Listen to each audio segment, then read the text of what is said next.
so wanted to get you to expand a little bit more on this whole controversy about sort of the fake ad that Mary Landrieu did, and how that sort of opened her up to a criticism, because she was making a similar criticism about the other side.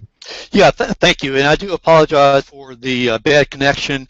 And quite frankly, I was here triple in my ear, so it was hard for me to focus last segment. So basically what I was saying is that, yeah, she should be criticized for that commercial.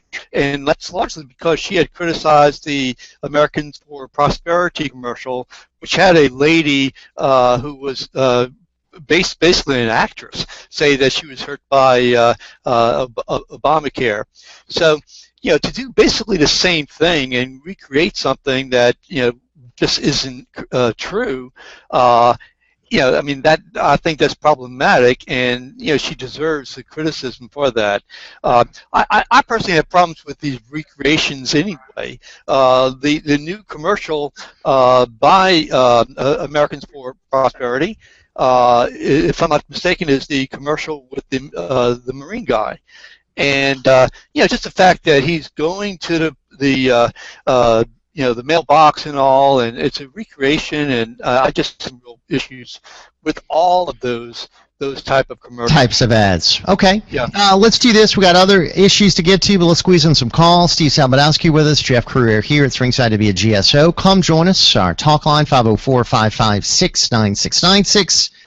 Let's go to the phones. Our friend Brian in Metairie is with us. What's happening, Brian? Good morning. Good morning, Mr. Correa. Good morning to you, gentlemen. Hey. That's the reason why I don't own a computer, because they don't work. I have a question. When y'all, with these Republicans that are starting to fall in line with Miss Mary Landrieu and the government contracts that a number of Louisiana shipyards get, did any of these shipyards receive contracts to build these Coast Guard cutters that aren't seaworthy?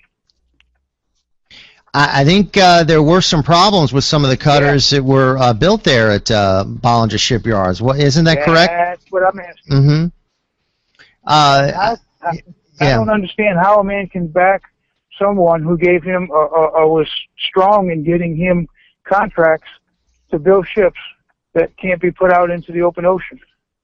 That's like the left foot stepping on the right foot. Steve, what do you know of that issue? Well, just what I read in the online papers, and that he received the contract. The ships were unseaworthy, and he won I think a case against the Department of Justice, and the department is trying to appeal. And so that's really all I know about that. But, you know, look, the thing is, he's also employing, 3,000 people, I think he said in his commercial. And look, is she helpful to his business? Yeah. Is she helpful to other people's business in the energy community? Absolutely.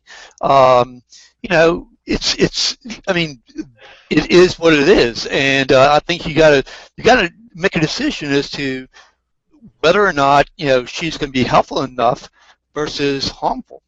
And you know, I think there's good and bad on both sides. All right, Mr. Brian, appreciate the call. 504-556-9696 to join us. I don't know. I mean, I think it opens the senator and also the shipbuilder, Mr. Bollinger, up to criticism for, you know, the whole connection there. Some are going to question his Republican credentials. Others are going to say he's only doing it because he's getting lots of contracts. And I guess Democrats are just excited to have a major Republican on board here with their campaign. Have you heard whether any elected officials are going to sign up for Steve and support her again? Because last time, Kevin Davis, Newell Norman, Mason Foster, others, Jack Strain, lent her some critical support. Not yet. I haven't heard anything about that.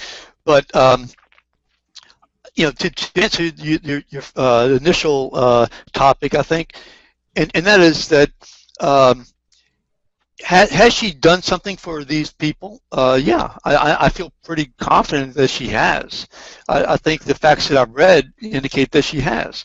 The people who are contributing to these people's campaign, do they hope and expect something in return, especially if they're giving up a lot of money? Yeah, I mean, that's just kind of why they do it, and they could be doing it for other reasons, such as what they think is best for the state and best for the country. But, you know, it's I mean, are the Kochs doing this, spending millions of dollars, as well as, you know, the Democrats on the other side, because they believe that, you know, that's the best thing to uphold the American system as they see it, or are they doing it because it's in their best business vested interest?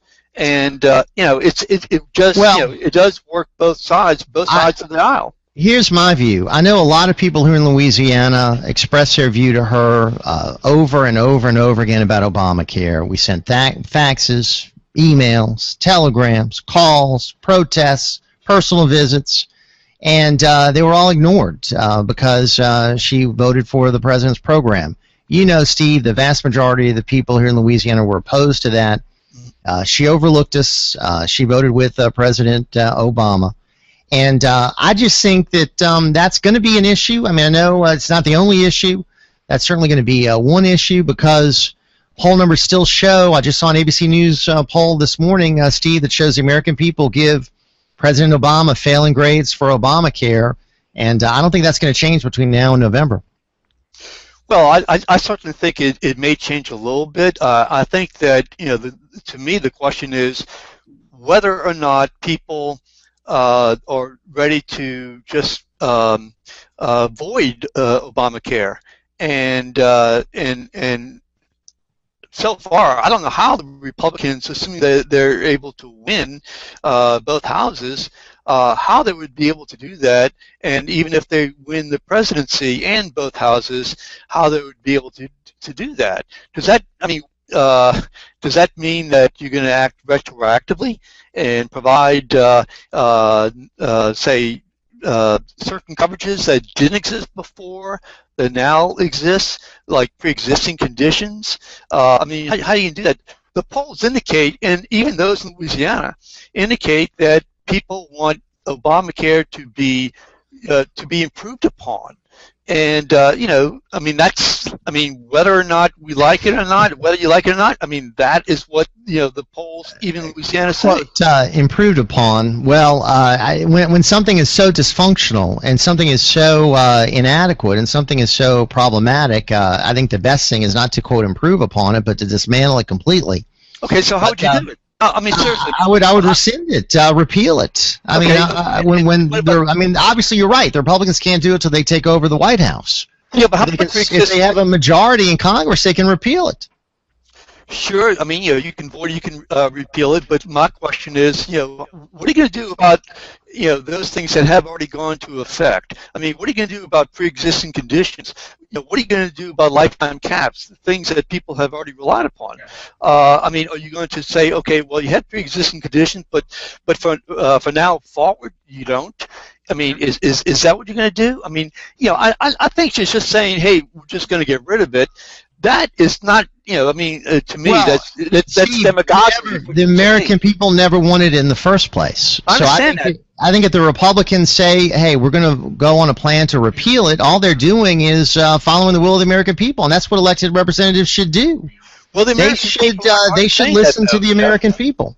Jeff, the American people aren't saying that. I mean, the American people are saying that they want the plan to be improved. You know, they're not saying they want it repealed.